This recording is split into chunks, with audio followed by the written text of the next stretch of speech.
میں طارق جمیل صاحب مولانا طارق جمیل صاحب کہتا ہوں، مولانا آپ کے پاس اتنے زیادہ اللہ نے آپ نے اعمال ہیں، آپ کے پاس اتنے زیادہ اعمال ہیں کہ اگر آپ اب کوئی گناہ بھی کر لینا تو انشاءاللہ تعالیٰ آپ بخشے بخشائیں ہیں، آپ کے پاس اتنا سودا ہے۔ کسی کے اچھے اعمال، کسی کی نیکیاں دیکھنے کے بعد لوگ حسن ظن رکھتے ہیں کہ یار فلاں بہت متقی ہے، پرہیزگار ہے، نیک ہے، انشاءاللہ اس کے ساتھ خیر کا معاملہ ہوگا، اللہ نے چاہا تو اسے جنت کا پروانہ ملے گا۔ نیک لوگوں کے بارے میں، پرہیزگار لوگوں کے بارے میں اس طرح کا حسن ظن رکھتے ہیں، اچھی بات ہے۔ اس میں بھی اللہ کے فضل کو شامل کر کے کہے تب، یہ نہیں کہ اس کے اعمال بہت اچھے ہیں تو اب اس کو بدلے میں جنت ملنا یقینی ہے، یہ بھی تعلیمات ہمارے بزرگوں کی نہیں ہے۔ یہ تو ہو گئی ایک الگ بات کہ اچھے کاموں پر، نیکیوں پر جنت کی امید کرنا، جنت پانے کا یقین رکھنا، اللہ کے فضل سے امید کرنا کہ مجھے جنت ملے گی یا فلاں صاحب کو جنت ملے گی، یہ ایک الگ بات ہو گئی۔ لیکن کسی کے بارے میں یہ گمان رکھنا، یہ نظریہ رکھنا کہ فلاں آدمی اتنا متقی ہے، اتنا پرہیزگار ہے، اتنی نیکیاں کی ہیں، اتنے بڑے بڑے کام کیے ہیں، اتنے اچھے کام کیے ہیں کہ اب اگر وہ گناہ بھی کر لے تب بھی وہ بخشا بخشایا ہے۔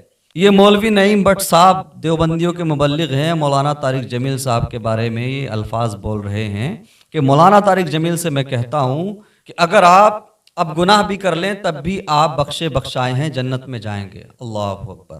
دیکھ رہے ہیں آپ، یہ کون سا دین ہے بھائی؟ یہ تو اسلام کی تعلیمات نہیں ہے۔ یہ امید کر سکتے ہیں کہ بھائی فلاں آدمی کی نیکیاں بہت ہیں، بہت اچھے کام کیے ہیں، اگر اس سے جانے انجانے میں ماضی میں کوئی گناہ ہوا بھی ہو تو اللہ اپنے فضل سے چاہے گا تو معاف فرما دے گا، اللہ نے چاہا تو اس کی معافی ہو جائے گی، یہ ایک الگ بات ہو گئی۔ لیکن مستقبل کے لیے یہ سوچ رکھنا اور اتنا پر یقین ہونا کہ تم نے اتنی نیکیاں کر لی ہیں کہ اب اگر تم آگے گناہ بھی کر لو تب بھی تم جنت میں جاؤ گے، تب بھی تم بخشے بخشائے ہو، یہ تو قرآن و حدیث کے بالکل خلاف ہے۔ خوش فہمی دیکھیں ذرا آپ ان لوگوں کی۔ میں ایسے بیہودہ اور بے وقوف لوگوں کے سامنے ایک حدیث رکھوں گا، حضرت امام بہقی رضی اللہ تعالیٰ عنہ نے اس کو شعب الایمان میں نقل کیا ہے۔ آقا کریم صلی اللہ تعالیٰ علیہ وسلم کی بارگاہ میں حضرت جبرائیل علیہ السلام آئے تو پیارے نبی صلی اللہ تعالیٰ علیہ وسلم نے دیکھا کہ حضرت جبرائیل علیہ السلام کی مقدس آنکھوں میں آنسو ہیں، غمگین اور پریشان دیکھا۔ آقا کریم صلی اللہ تعالیٰ علیہ وسلم نے فرمایا پریشان ہونے کی وجہ کیا ہے، غمگین ہونے کی وجہ کیا ہے؟ تو حضرت جبرائیل عرض کرتے ہیں یا رسول اللہ، جب سے اللہ تبارک و تعالیٰ نے جہنم کو بنایا ہے تب سے لے کر آج تک میری آنکھیں خشک نہیں ہوئیں، یعنی میری آنکھیں ہر وقت خوف خدا سے بھیگی رہتی ہیں کہ کہیں مجھ سے کوئی اللہ کی نافرمانی نہ ہو جائے اور میں جہنم میں نہ ڈال دیا جاؤں۔ اللہ اکبر!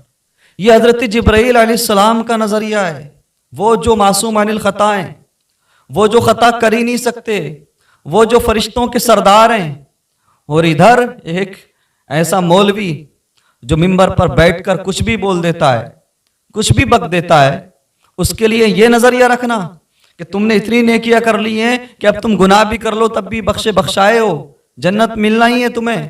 ادھر جبرائیل علیہ السلام فرشتوں کے سردار، معصوم عن الخطا، جو گناہ کر ہی نہیں سکتے، وہ رو رہے ہیں خوف خدا سے، اور ان کی آنکھیں خشک نہیں ہوتی، یعنی بھیگی رہتی ہیں خوف خدا سے کہ کہیں اللہ کے کسی حکم کو بجا لانے میں دیری نہ ہو جائے، کوئی نافرمانی نہ ہو جائے اور جہنم میں نہ ڈال دیا جائے۔ اللہ اکبر! یہ طارق جمیل اور طارق جمیل کے ماننے والے یہ نعیم بٹ وغیرہ کون سا اسلام لوگوں کو سکھانا چاہتے ہیں، کون سا دین لوگوں کو سکھانا چاہتے ہیں؟ اللہ اکبر! یہ نظریہ رکھنا کہ مولانا طارق جمیل اب گناہ بھی کر لیں تب بھی بخشے بخشائے ہیں، جنت ملے گی، یہ قرآن و حدیث کے بالکل خلاف ہے اور قرآن و حدیث سے کھلی بغاوت ہے۔ نعیم بٹ صاحب نے شاید شیطان کے معاملے کو نہیں پڑھا، انہوں نے شاید شیطان کی عبادت و ریاضت کے بارے میں جانکاری نہیں لی، شاید انہیں پتہ نہیں کہ لاکھوں سال عبادت کی تھی، شاید انہیں پتہ نہیں کہ شیطان عبادت کرنے میں بہت آگے تھا، نمازیں پڑھنے میں، تقوی اختیار کرنے میں، اچھے کام کرنے میں، لیکن ایک غلطی نے، ایک نافرمانی نے اس کو شیطان بنا دیا۔ اور آج کل 10-20 سال لوگ اچھے کام کر کے یہ گمان کیے بیٹھے ہیں، یہ یقین کیے بیٹھے ہیں کہ اب تو ہم گناہ بھی کر دیں پھر بھی ہم بخشے بخشائیں، جنت ہمارے باپ کی جاگیر ہے۔ شرم آنا چاہیے۔ میں ایسے لوگوں کو آئینہ دکھانا چاہتا ہوں، ذرا غور تو کریں، اللہ کا خوف کریں، اللہ سے ڈریں، ذرا دیکھیں تو صحیح۔ حضرت شیخ سعدی شیرازی رحمت اللہ علیہ اپنی مشہور زمانہ کتاب گلستہ میں اس کو بیان کرتے ہیں، لکھتے ہیں کہ لوگوں نے دیکھا صحن کعبہ میں ایک بزرگ ہے، اور وہ بزرگ کعبے کے صحن میں بار بار اپنے سر کو پتھر پہ مار رہا ہے۔ آہ بکا کا ایک عجیب منظر ہے، چیخ و پکار ہے، اور اس بزرگ کا انداز تکلم دل کو چھلنی کرنے والا ہے، اس کے جملے، اس کے الفاظ روح کو تڑپانے والے ہیں۔ وہ بزرگ اپنے سر کو پتھر پہ مارتا ہے، خوف خدا سے آنسو بہا رہا ہے اور عرض کر رہا ہے، پروردگار اگر میرے اعمال تیری بارگاہ کے لائق نہ ہوں، پروردگار اگر میں سزا کا مستحق ہوں، تو پروردگار میری تجھ سے اتنی التجا ہے کہ میدان محشر پھر مجھے نابینا کر کے اٹھانا، مجھے اندھا کر کے اٹھانا۔ اللہ اکبر۔ شیخ سعدی لکھتے ہیں، اس پر لوگوں نے تعجب کیا اور کہا، شیخ ہم تو میدان محشر میں اللہ سے عافیت طلب کر رہے ہیں، آپ یہ کیسی دعا کر رہے ہیں؟ تو وہ بزرگ کہتے ہیں، سنو، میں اس لیے یہ دعا کر رہا ہوں کہ اگر میں سزا کا مستحق ہوں، اگر میرے اعمال اللہ کی بارگاہ کے لائق نہیں ہیں، اگر میں سزا کا مستحق ہوں، تو مجھے پھر نابینا کر کے اٹھایا جائے، تاکہ میں لوگوں کے سامنے شرمندگی سے بچ جاؤں، میں لوگوں کے سامنے، پرہیزگاروں کے سامنے شرمندہ ہونے سے بچنا چاہتا ہوں، اس لیے میں یہ دعا کر رہا ہوں۔ اس بزرگ کے اس عارفانہ جواب سے لوگ متاثر ہوئے۔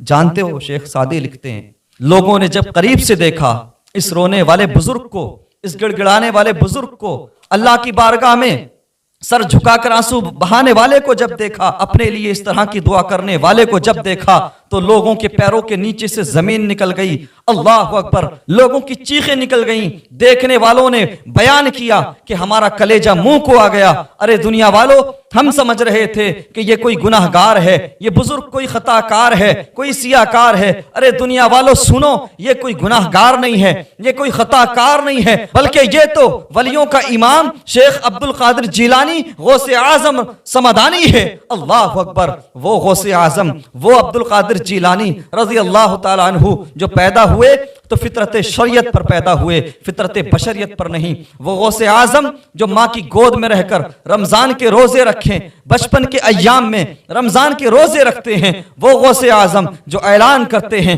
کہ عبد القادر تب تک کھانا نہیں کھاتا جب تک رب نہ فرما دے عبد القادر کھانا کھا لے۔ وہ غوث اعظم جو ولیوں کا امام ہے، وہ غوث اعظم جو تمام ولیوں کا سردار ہے، اس کی آنکھوں میں اتنے آنسو، ولیوں کے امام کی آنکھوں میں اتنے آنسو، وہ اتنے مضطرب ہیں، اتنے بے قرار ہیں۔ اس سے پتہ لگتا ہے طارق جمیل کو جنت کا حقدار سمجھنے والوں، گناہ کرنے پر بھی جنت کا حقدار سمجھنے والوں، سنو، عبد القادر جیلانی رضی اللہ تعالیٰ عنہ کے اس واقعے سے یہ پتہ لگتا ہے کہ رب کو راضی کرنا اتنا آسان نہیں، جنت کو حاصل کرنا اتنا آسان نہیں ہے جتنا ہم نے سمجھ لیا ہے۔ اللہ اکبر۔ آج ذرا خوش فہمی دیکھیں لوگوں کی، 2-4 سال اچھے اعمال کر لیے تو لوگ خود کو جنت کا حقدار سمجھے بیٹھے ہیں، اور حد ہو گئی، حد ہو گئی۔ 1400 سال کی تاریخ میں جو کسی نے نہیں کہا، کسی بزرگ نے کسی کے لیے آج تک ایسا نہیں کہا کہ فلاں صاحب کی نیکیاں بہت ہیں، اب اگر وہ گناہ بھی کر لیں تو وہ جنت میں جائے گا، پھر بھی وہ بخشایا، اس کی نیکیاں بہت ہے، اگر وہ گناہ کر لے پھر بھی کوئی فرق نہیں پڑتا۔ اللہ اکبر۔ ذرا دیکھیے تو صحیح، حضور شیخ عبد القادر جیلانی رضی اللہ تعالیٰ عنہ کے اس واقعے سے سبق حاصل کریں۔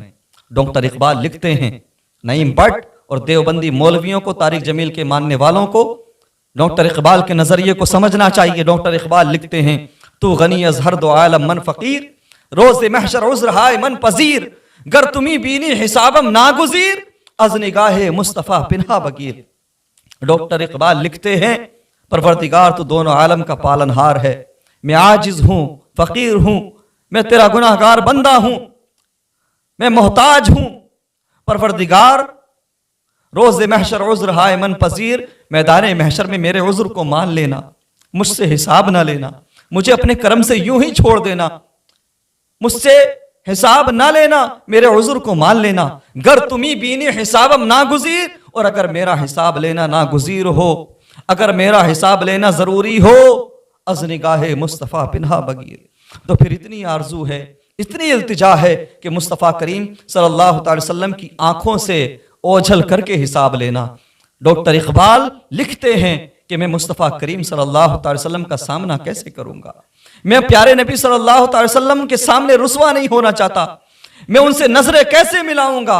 اگر میرا حساب لینا ہی ہو تو پھر مجھے مصطفیٰ کریم صلی اللہ تعالی وسلم کی نظروں سے اوجھل کر کے حساب لینا. میں شرمندگی سے بچنا چاہتا ہوں. اللہ اکبر. ذرا دیکھیں, یہ ہمارے بزرگوں کے نظریات ہیں, یہ ہمارے بزرگوں کی سوچ ہے. لیکن آج ایک ایسا مولوی جس کا تعلیم سے دور دور تک کوئی لینا دینا نہیں, جو باقاعدہ طور پر نہ مولوی ہے, نہ عالم ہے, نہ مفتی ہے, بس مبلغ ہے, وہ کچھ بھی بول جاتا ہے, کچھ بھی کہہ جاتا ہے. نہ جانے کتنی گھٹیا کلپس, نہ جانے کتنی گھٹیا باتیں صحابہ کرام کے بارے میں, امام حسین رضی اللہ تعالیٰ عنہ کے بارے میں مولوی طارق جمیل کی موجود ہیں.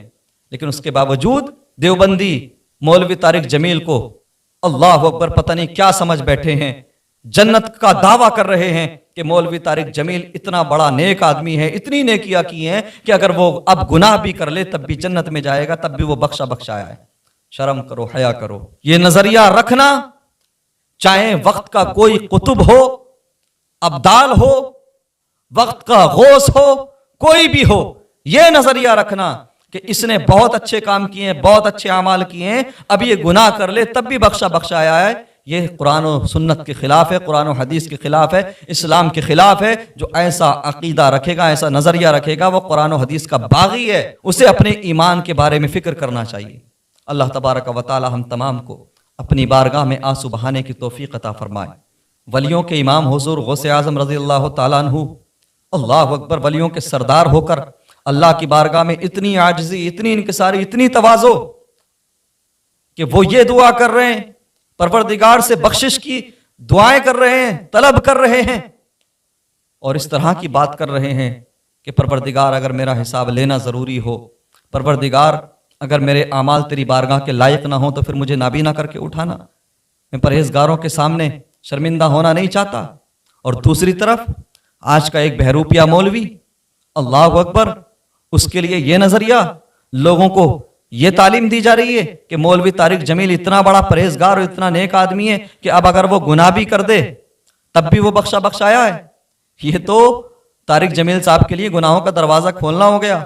کل کو طارق جمیل صاحب اگر ان سے کوئی گناہ ہو جائے, کوئی حرام کام ہو جائے, حرام کے وہ مرتکب ہو جائیں, تو وہ تو کہہ سکتے ہیں بھائی میں تو بخشایا ہوں, میں تو جنت کا حقدار ہوں, میں نے تو بہت اچھے کام کیے, میرے پاس تو بہت نیکیاں ہیں. اور تم یہ نظریہ رکھتے بھی ہو کہ طارق جمیل صاحب نے بہت اچھے کام کیے, بہت نیکیاں ان کے پاس, اب اگر وہ گناہ بھی کر لیں تب بھی وہ بخشائے ہیں, تب بھی وہ جنت کے حقدار ہیں.